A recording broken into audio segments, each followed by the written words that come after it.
بسم اللہ الرحمن الرحیم۔ اللہ کے بابرکت نام سے شروع جو بڑا مہربان نہایت رحم کرنے والا ہے۔ سر کی خشکی دور کرنے کی خاطر چقندر کے پتے ابال کر روزانہ اس پانی سے سر دھوئیں۔ موسم گرما میں پیشاب کی جلن اور رکاوٹ دور کرنے کے لیے گرما استعمال کریں۔ جلنے کی صورت میں متاثرہ جگہ پر فوری طور پر کسٹر آئل لگائیں۔ خارش دور کرنے کے لیے ناریل کے تیل میں کافور ملا کر متاثرہ جگہ پر لگائیں۔ شہد کی مکھی یا بڑ کے کاٹنے کی صورت میں نمک سرکہ میں ملا کر متاثرہ جگہ پر لگا کر ڈنگ نکال دیں، درد اور سوجن کم ہو جائے گی۔ آدھے سر کا درد دور کرنے کے لیے لیمن کے چھلکے پیس کر اس میں تیل زیتون کا ملا کر سر پر لیپ کریں۔ نیند نہ آتی ہو تو سونے سے پہلے پاؤں کے تلووں پر خالص سرسوں کے تیل کی مالش کریں اور 2 چمچ شہد کھا لیں۔ سخت ہاتھوں کو نرم و ملائم رکھنے کے لیے رات کو سونے سے پہلے لیموں کا عرق گلیسرین میں ملا کر ہاتھوں پر لگائیں۔ منہ کی بدبو دور کرنے کے لیے دن میں 2-3 بار سونف چبائیے اور کھائیے۔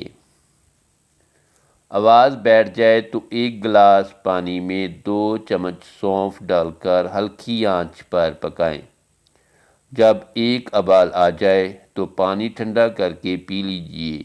چینی اور دار چینی بھی ڈال لیں۔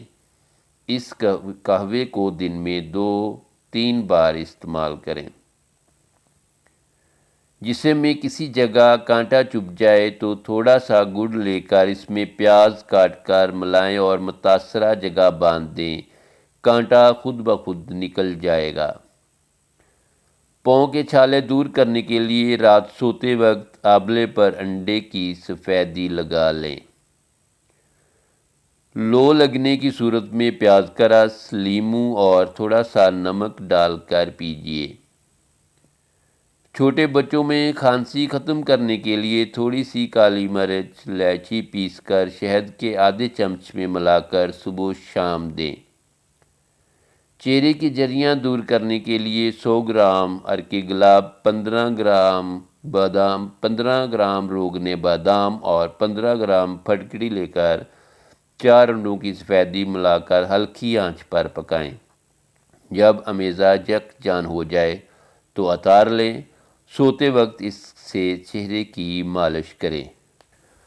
کیل مہاسے دور کرنے کے لیے انڈے کی سفیدی پھینٹ کر چہرے پر 15-20 منٹ تک لگائیں۔ بعد میں صابن سے منہ دھو کر صاف کر لیں۔ زکام سے بچنے کے لیے قہوے میں ادرک اور دال چینی ملا کر استعمال کریں۔ دانتوں کے کیڑے ختم کرنے کے لیے چنبیلی کے پتے پانی میں ابال لیں، اس میں تھوڑا سا نمک ملا کر غرارے کریں۔ صبح چوکو چبند اور تر و تازہ رہنے کے لیے 1 پیالی گرم دودھ میں 1 چمچ شہد ڈال کر سونے سے پہلے روزانہ لیں۔ بار بار پیشاب آنے سے روکنے کے لیے سونے سے پہلے اخروٹ کھائیں۔ چھوٹے بچوں کا سوتے میں پیشاب نکل جاتا ہو تو انہیں سونے سے قبل تل کے لڈو یا باجرے کی کھچڑی کھلائیے۔ پھل اور سبزیاں اپنے اپنے موسم میں بیماریوں کا بہترین علاج ہیں، ان کا استعمال زیادہ سے زیادہ کریں۔